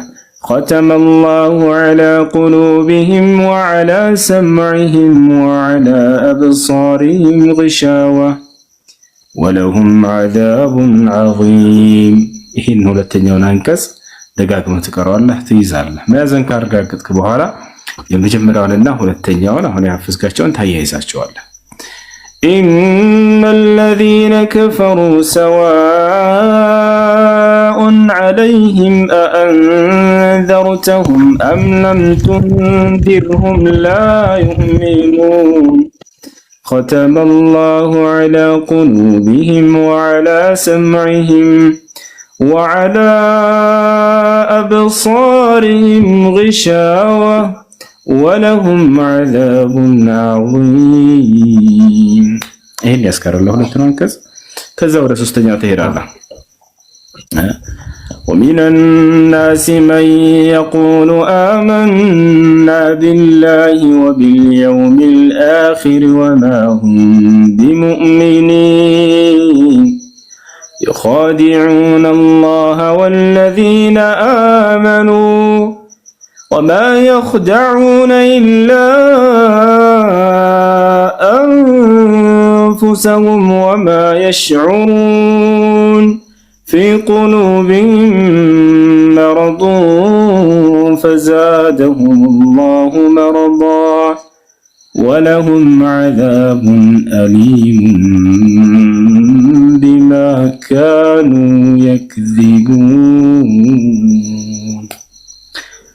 ልክ በነገርኩ መሰረት አንዱን አንቀጽ አፍዘህ ወደ ቀጣዩን ከያዝክ በኋላ የመጀመሪያውና ሁለተኛውን በማያያዝ ከዛ ወደ ሶስተኛው ትሄዳለህ። ሶስተኛውን ከያዝክ በኋላ ሶስቱን እንደገና እያይዘህ መቅራት፣ ከዛ ወደ አራተኛው። በዚህ መሰረት እያደረግክ 5ቱን መስመሮች ከጨረስክ በኋላ ወደ ቀጣዩ 5 ትሄዳለህ። ልክ የመጀመሪያውን 5 በሰራህበት መሰረት የሁለተኛውን 5 ትሰራለህ። ሁለተኛውን 5 መያዝህን ካረጋገጥክ በኋላ የመጀመሪያውን 5 እና ሁለተኛውን 5 አያይዘህ ትቀራለህ። ከዚያ ሶስተኛውንና የመጨረሻውን 5 በመጀመሪያው መልክ ትሰራለህ። እሱን መያዝህን ስታረጋግጥ አንዱን ገጽ ሙሉ ትቀራዋለህ ማለት ነው። በዚህ መልኩ በቀን 5 ገጽ ከሐፈዝክ በ4 ወር ተختመዋለህ። ቀላል ገባህ? ሹክራን። እና አንድ ጥያቄ ደግሞ ነበር። እሺ ለኛ ጥያቄ አንድ እዚህ ሱብሂ አባደር መስጊድ ነው ሰግዶና እዛ ቁኑት ይደረጋል። ሱብሂ ሁለተኛ ረካዓ ነው። እሺ ለዘወትር ማድረግ ከነብዩ ሰለላሁ ዐለይሂ ወሰለም ሆነ ከሰሃቦች አልተገኘም። አልፎ አልፎ በእርግጥ ነብዩ ሰለላሁ ዐለይሂ ወሰለም አድርገዋል። ሙናሰባዎች በሚገኙ ጊዜ፣ አንዳንድ አጋጣሚዎች በሚገኙ ጊዜ ያንን ለአንዳንድ አጋጣሚ ሙናሰባዎችን ጠብቀው ያደረጉትን ለዘወትር ማድረግ ይሄ ቢድዓ ነው። ማስረጃ ያስፈልጋል ካለ ነው። ገብታችኋል? ነብዩ ሰለላሁ ዐለይሂ ወሰለም ዘወትር አላደረጉት። ስለዚህ እና አልፎ አልፎ በሀገሪቱ ላይ የሆነ ነገር ተከስቶ ሊሆን ይችላል። ለዚያ ዱዓ ለማድረግ ሱብሂ ቁኑት ላይ ኢማሙ ያደርግ ችግር አይኖረውም ነበር። ለሁል ጊዜ ለዘወትር ግን ይሄን ማድረጉ ከነብዩ ሰለላሁ ዐለይሂ ወሰለም ሆነ ከሰሃቦች ያልተገኘ። ስለዚህ ይቻላል መስ አይ አንድ ጥያቄ ነበር። ለይኩም ሰላም። እሺ ከ18 ወር ከ20 ዓመት በፊት ባለቤቴ ውጭ ነበረች ማለት ሳታገባ ወደ አገር ስትመለስ አሰሪዋ የምትመለሽ ከሆነ ብላ የትኬት ቆርጣላት ነበረ። አጋጣሚ ወደ ሀገር ስትገባ ያው ወደ ትዳር ገባች ማለት ነው። መመለስ አልቻለችም። ያው ግንኙነታቸው ተቋረጠና ብዙ ጊዜ ቅር ይላታል። ያን ገንዘብ አልከፈልኳትምና እንዴት ምናምን ትላለች። አሁን እኮ ጠይቅልኝ ብላኝ ነው። እንዴት ይታያል? መልካም እንመለሳለን ብላችሁ ቃል ገብታችሁ ለእናንተ ብለው ገንዘብ አውጥተው ከሆነ ያ ሐቅ አለባችሁ። ነቢያችን ሰለላሁ ዐለይሂ ወሰለም አልሙስሊሙን ዐላ ሹሩጢሂም አሉ። ሙስሊሞች በቃላቸው ይገኛሉ ብለው ተናግረዋል።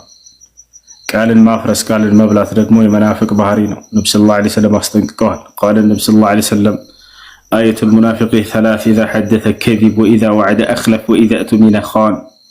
ነብዩ ሰለላሁ ዐለይሂ ወሰለም ምን አሉ? የመናፍቅ ምልክቶች 3 ናቸው አሉ። አንደኛ ሲያወራ ይዋሻል፣ ሁለተኛ ቃል ሲገባ ቃሉን ያጥፋል፣ ሶስተኛ ሲታመን ይክዳል አሉ። አምናተች ሴትዮ ወጫ ወጣች መለሳለሁ ስላለቻት፣ ነገር ግን እምነቷን በላቻት ያችኛዋ። ይሄ ከባድ ነው። አላህ ሱብሓነሁ ወተዓላ በቁርአን ላይ ወአውፉ ቢልዓህድ ኢነል ዓህደ ካነ መስኡላ ይላል። ቃላችሁን ሙሉ ቃላችሁ ትጠየቁበታላችሁና ብሎ ተናግሯል።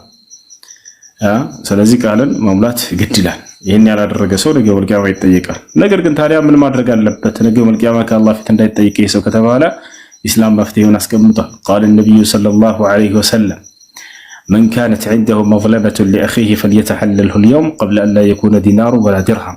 ከእናንተ ወንድሙን የበደለ ሰው ካለ ምንም አይነት በደል ሊሆን ይችላል፣ አጠቃለው እየተናገሩ ነው። አንደኛ ይሄ አሁን የጠየቀች ይከተታል። ከእናንተ ወንድሙን የበደለ ሰው ካለ ገንዘብ የማይጠቅምበት ቀን ያ የትንሣኤ ቀን የቂያማ ቀን ከመምጣቱ በፊት ከወዲሁ ያን የበደለውን ሰው ይቅርታ ይጠይቃሉ። ስለዚህ ያችን ሴት አድራሻዋን ማግኘት የሚቻል ከሆነ አውፍ በይኝ ብላ መጠየቅ፣ ያወጣቸውን ገንዘብ አይ እፈልጋለሁ ገንዘቡን መልሽልኝ ካለቻት መመለስ፣ አቅሙ ከሌላት ይቅር በይኝ ብላ ሴትዮዋ ትጠይቃታለች። እሺ እቺ ሴት ማግኘት አልቻለችም። አሁን እቺ ሴት ማግኘት አልቻለችም። ወደ እሱ እንደምጠይቅ ስላወኩ ነው አሁን ደስ የመጣሁት። ይልቁን ታውቃለህ እንዳትጠይቅ እና ሴትዮዋን ማግኘት አይቻልም አሁን አድራሻዋን። ምክንያቱም አመታቱ በጣም ቆይቷል። በመካከላቸው የነበረው ለምሳሌ 500 ዓመት ሊሆን ይችላል። ስለዚህ ሴት ዛሬ ከ500 ዓመት በኋላ ያንን የሰራችውን በደል በሴትዮዋ ላይ ያስታወሰችና ይቅርታ ለመጠየቅ አላገኘቻትም እንበል ለምሳሌ። ታዲያ ምንድነው ማድረግ ያለባት ከተባለ በዛች በሴት ስም ያንን ያወጣችውን ገንዘብ ያክል መጠን ገንዘብ ሰደቃ ለድሃዎች መስጠት፣ ሰደቃ ለድሃዎች መስጠት። የሆነ ሰው ገንዘቡን ወስዳችሁበት ያን ሰው ማግኘት ባትችሉ በዚያ በሰው ስም ያን ገንዘብ ሰደቃ ስጡለት ለድሃዎች፣ ለሚስኪኖች። ያ ገንዘብ በሰደቃ መልክ ለዚያ ለሰው ይደርሰዋል። እናንተም ከተጠያቂነት ትድናላችሁ፣ ሐቁን መልሳችኋልና። ገንዘቡ በዛን ወቅት በነበረው ተሰልቶ ነው አሁን ባለው ነው ሰደቃውም ብታወጣ እንኳን በዛን ጊዜ ነው እንጂ የሰጠች ያወጣችው። ለምሳሌ የዛኔ 1 ሚሊዮን ሪያል ከሆነች በጥቂት እንዳው ያችን መስጠት። ዛሬም ራሱ ዛሬ ላይ ምንዛሬ በጣም ከፍ ብሏልና ምናምን 10 ሚሊዮን ማድረግ አለብኝ ብለህ እንደዛ ታስብ። በዛን ጊዜው የወጣውን ገንዘብ በወጣው የገንዘብ አይነት ነው የሚሰጠው ዛሬ። አይ እሺ አላህ እሱን አመሰግናለሁ።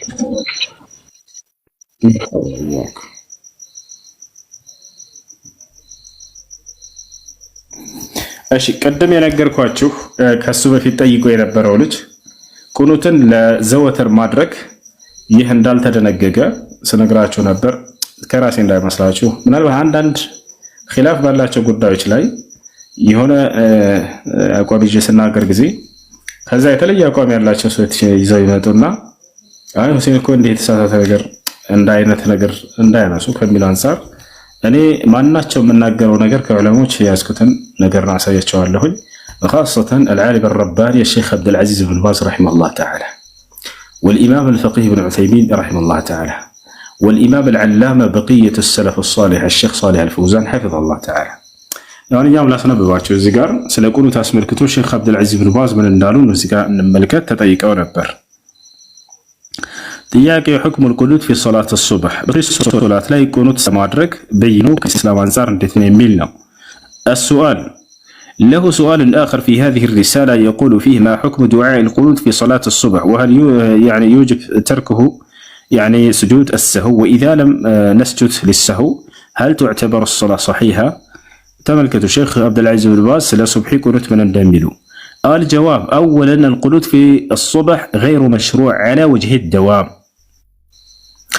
بزواتر ملك يصبحين قنوت معرك يتدنقق አይደለም ይሄ ነገር بل هو غير مشروع አልተደነገገም ይሄ ነገር አይቾን بل اقل احواله ان يكون مكروها ይሄን በዘወትር ማድረግ እንደው የተጠላ ነው እንደው በለጌቱ የተጠላ ነው ተብሎ ነው የሚወሰደው وظاهر النصوص انه بدعه እንዳውም ግልጽ ማስረጃችን እንደሚያሳዩት እርሱ ቢድዓ ነው ይፈቻል ولهذا ثبت في حديث سعد ابن طارق الأشجعي عن نبيه أنه سأل أباه قال يا أبتي إنك صليت خلف رسول الله صلى الله عليه وسلم وخلف أبي بكر وعمر وعثمان وعلي أفكانوا يقنتون في الفجر فقال أي بني محدث.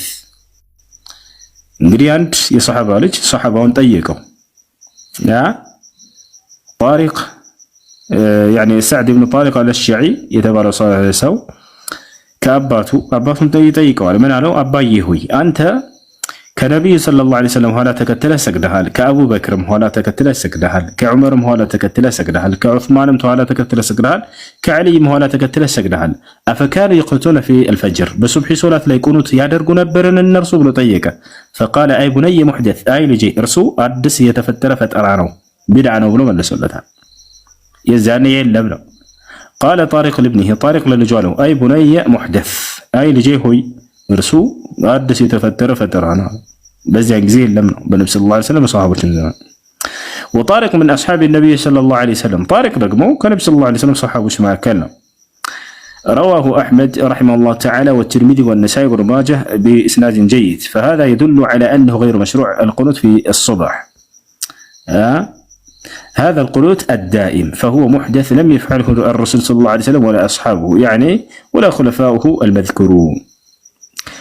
وذهب قوم من أهل العلم إلى أنه يستحب كالشافعي رحمه الله تعالى وجماعة، واحتجوا بحديث جاء عن أنس أن النبي صلى الله عليه وسلم كان يقنط في الصبح حتى فارق الدنيا، لكنه حديث ضعيف عند أهل العلم ليس بثابت. ولا أنس بن مالك ما يستقبت هنا عند حديث هل يرسو اسكيموت الدرس كنت أدرقوال يميل እርሱ ግን ደካማ ነው አሉ ሼክ አብዱል ዐዚዝ ብን ባዝ። የሚዘልቅ አይደለም ይህ ከዑለሞች ዘንድ። والصواب أن القنوت في الصبح إنما هو في النوازل خاصة ቅድም እንዳልኳችሁ ቁኑት የሚደረገው በዱዓ ወይንም ሱብሒ ሶላት ላይ ቁኑት የሚደረገው ዱዓ የሚደረገው የሆነ አዲስ ሙናሰባ የሆነ ነገር አዲስ ክስተት ነገር ሲከሰት ጊዜ ነው። ለምሳሌ ጠላት መጥቶ ቢያካብባችሁ በሌሊት ላይ ያ ጠላት እንዳያጠቃችሁ በሱብሒ ሶላት ላይ ዱዓ ልታደርጉበት ትችላላችሁ። ያታቻል ወይንም ከሱብሒ ሶላት በኋላ ሙስሊሞች ጂሃድ ሊኖራቸው ይችላል። አላህ ነስር ድል እንዲሰጣቸው በዚያ ላይ ዱዓ ቢደረግ ችግር የለም። ወይንም በሌሊቱ ወቅት ላይ ጨረቃ ተጋረደች እንበል የዛኔ በዚያ ላይ ዱዓ ቢደረግ ችግር የለውም በሶላቱ መካከል አያችሁ አይደል የሆነ ሙናሰባ ነገር ሲያጋጥም እንጂ በዘወትር አላደረጉም ነብዩ ሰለላሁ ዐለይሂ ወሰለም ነው إذا نزل بيت المسلمين نازل مثل الحروب أياش عرلا لك طورنت لمسال بيكسر التي يشنها الأعداء فيشرع القنوت كما قالت النبي صلى الله عليه وسلم شهرا يدعو على أحياء من العرب زبوت على من اللي عملت الله تعالى هذا النبي صلى الله عليه وسلم قنوت هترجعون يلا ندي بلو عندي هذا بقى تامي وش هترجعوا اللي عملت الله شيء شلانه إني أنا من دنا قنوت هيدرجم ما يدلهم نقدر لزوات الرسول له الجزيء ما أدري هيك نو بيدعنوا يالو الشيخ عبد العزيز بن باز لو تعال نقدر يهونا قدر يبدأ بيجي قدر ندال كاتشو يهونا كستة بمسلم مسلم بيجي يزاني دعاء وادرك عارفه هو يدرك شكر الله من يعلم من ممكن يفكر كل جزيء بس يقدر قدر سو بهن قنوت ما أدرك يه بفسوم ማስረጃ የለውም ይሄን ይመስላል እሺ ጥያቄ አለ ቀጥል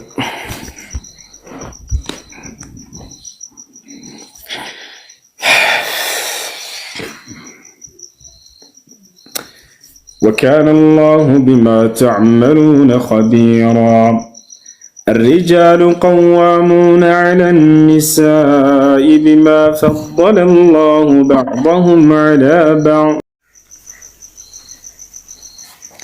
وعليكم السلام تسمعين كلامي ولا لا؟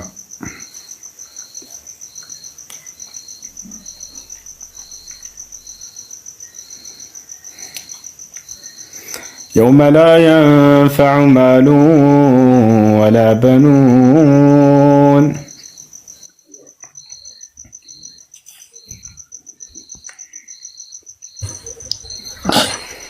السلام عليكم. وعليكم السلام أزل وي أمانو دينا سلام نوي أمانو أها بسرعة أمانو نعلن دول اللي نجا أوكي أنا كان أقول يا درك سانيو لا من ነገ የአየር ትኬት አደረገኝ ወላሂ በእኔ ደግሞ የቆረጥክ መስሎኝ ነበርኩ ከነገ ወዲያ አደረኩት መርሐባ መርሐባ መርሐባ ይሱ ሰላም አለይኩም ወአለይኩም ሰላም ወራህመቱላህ እንዴት ነህ والله الحمد لله السلام عليكم ماشي السلام ሴት ልጅ የወር አበባ ላይ ስትሆን ልብስ የለበሰችው ልብስ ቢያንስ ወይ ለክታም ቢሆን እና አያሰግድም ከታጠብሽ በኋላ መልበስ አይቻልም ሳይታጠብ ይባላል ይሄ ነገር እንዴት ነው ይሱ በጣም ጥያቄ ነው ደሙ እስካልነካው ድረስ ችግር የለውም ደሙ እስካልነካው ድረስ ችግር የለውም በዚያ ልብስ መስገድ ትችላላችሁ እሺ ሰላምታለህ ጀዛከላህ እያኩ ወሶ ለሴት ልጅ ካልመለበስ ካልሲ መልበስ ግዴታ ነው ወይ? ላ ግዴታ አይደለም ካልሲ መልበስ ሰላም አለይኩም እሱ ወአለይኩም ሰላም ወራህመቱላህ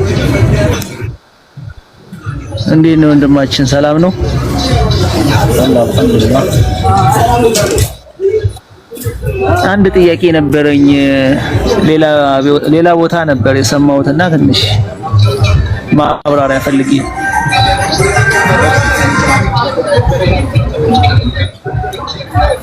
ቁርአን 1886 ታስረዳኛለህ?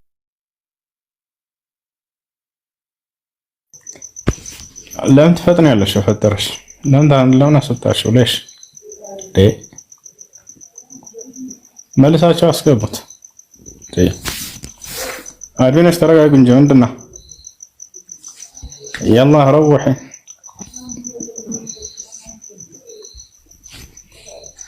السلام عليكم حسين احمد ወአለይኩም ሰላም ወራህመቱላህ። ደህና ነህ? አልሐምዱሊላህ። ጥያቄ ነበረኝ። እሺ ጥያቄ ምንድን ነው? ረቤ ምናምን የሚባል ነገር ያ ሜጢ ምናምን ታውቃለህ? ምን የሚባል ረቤ ብሎ እኮ በአመት እንደሚከበር ታውቃለህ? እዛ ሜጢ ቃሉ ላይ ማለት ነው። የዴጋሊ ነገር ታውቃለህ?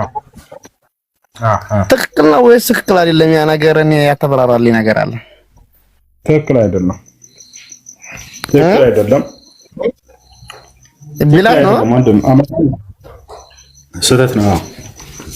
አመታዊ ክብረ በዓሎች ሁለት ናቸው በእስልምና አስተምህሮ። እነርሱም ዒድ አልፊጥር እና ዒድ አልአድሓ ብቻ ናቸው። ነቢያችን ሰለላሁ ዐለይሂ ወሰለም ሐዲስ ላይ ሲናገሩ ኢነ ሊኩሊ ኡመቲን ዒዳ ወሃዛ ዒዱና አሉ። ያዕኒ ቢዛሊከ ዒድ አልፊጥር ወዒድ አልአድሓ። ለእያንዳንዱ ትውልድ የራሱ የሆነ ሁለት ዓመታዊ ክብረ በዓል አለው። እነዚያም ለእኛ የተሰጡን ዓመታዊ ሁለት ክብረ በዓሎች ናቸው። ዒድ አልፊጥር እና ዒድ አልአድሓ ብቻ ናቸው ብለዋል። ሌላ ሸመይቲ ምናምን ተብሎ የሚከበሩ ሰዎች እየሄዱ የሚያከብራቸው እንዲህ ብሎ ሂሳብ የለም በኢስላም። አይ አሰግናለሁ። ወርሐው እሺ፣ የሴት ልጅ ትክክለኛ ልብስ ምንድነው? ሰለምቴ ነኝ ንገረኝ። የሴት ልጅ ትክክለኛ ልብስ አላህ ሱብሓነሁ ወተዓላ በሱረቱል አሕዛብ መጨረሻው ገጽ አካባቢ ላይ ገልጸውታል። ቃለ ሱብሓነሁ ወተዓላ ያ አዩሃ ነቢይ ቁል ሊአዝዋጅከ ወበናቲከ ወኒሳኢል ሙእሚኒነ የድኒነ ዐለይሂነ ሚን ጀላቢቢሂነ ዛሊከ አድና አን ዩዕረፍነ ፈላ ዩእዘይነ ወካነ አላሁ ገፉረን ረሒማ እያለ ይናገራል። አንተ ነቢይ ሆይ ሚስቶችህን፣ ሴት ልጆችህን፣ ምእመናት ሴቶችን በሙሉ ሰውነታቸው ላይ ልብሳቸውን ይለቁ ዘንድ እዘዛቸው አለ። ማለት ልብስን ሙሉ ሰውነትን የሚሸፍን የሆነ ልብስ መሆን አለበት ማለት ነው። ከላይ እስከታች ሙሉ ሰውነትን የሚሸፍን ከጎን ደግሞ የሰውነትን ቅርጽ የማያሳይ ሰፊ የሆነ ልብስ ማለት ነው ባጭሩ። ይሄ ነው።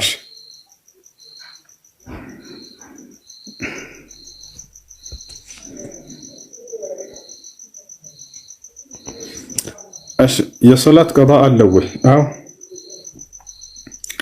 ሴቶችም ሆኑ በወር አበባ ምክንያት የሚያልፋቸው ሴቶች በወር አበባ ምክንያት የሚያልፋቸው እሱ የላቸውም። አንዴ ሜት አድርጉት የአኺ ሜት አድርግ የሚጮህ ቦታ ከሆናቸው ሴቶች በወር አበባ ምክንያት የሚያልፋቸው ሶላት ቀዳ የለባቸው። እናታችን አይሻ ረዲየላሁ ዐንሃ ምን አለች? ኩና ኑእመሩ ቢቀዳእ አሶም ወላ ኑእመሩ ቢቀዳእ አሶላት። በጾም በሀይድ ምክንያት በወር አበባ ደም ምክንያት የሚያልፈንን ጾም ቀዳ እንድናወጣ እንታዘዝ ነበር። ነገር ግን በወር አበባ ምክንያት የሚያልፈንን ሶላት ቀዳ እንድናወጣ እንታዘዝም አለች። ስለዚህ በዚያ በወር አበባ ምክንያት የሚያልፉ ሶላቶች ቀዳ የለባቸውም ሴቶች። አይ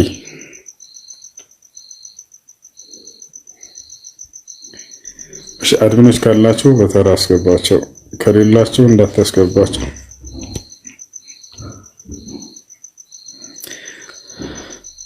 ያ ሰላም ያ ሰላም።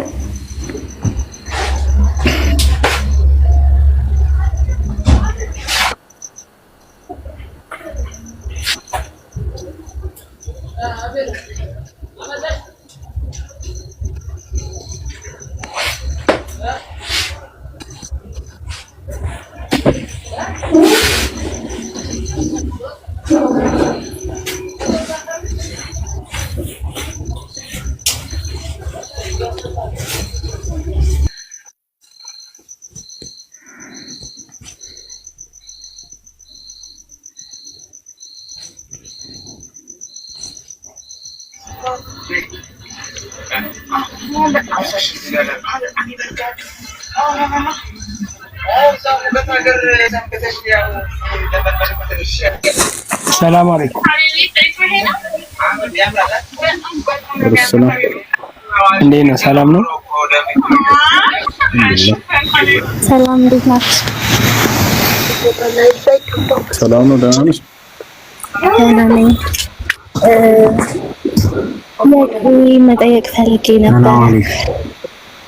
ሰላም ቤት አድርጉ እባካችሁን። እሺ ጥያቄሽ ምንድን ነው? ቀጥይ። እሺ እኔ እምነቴ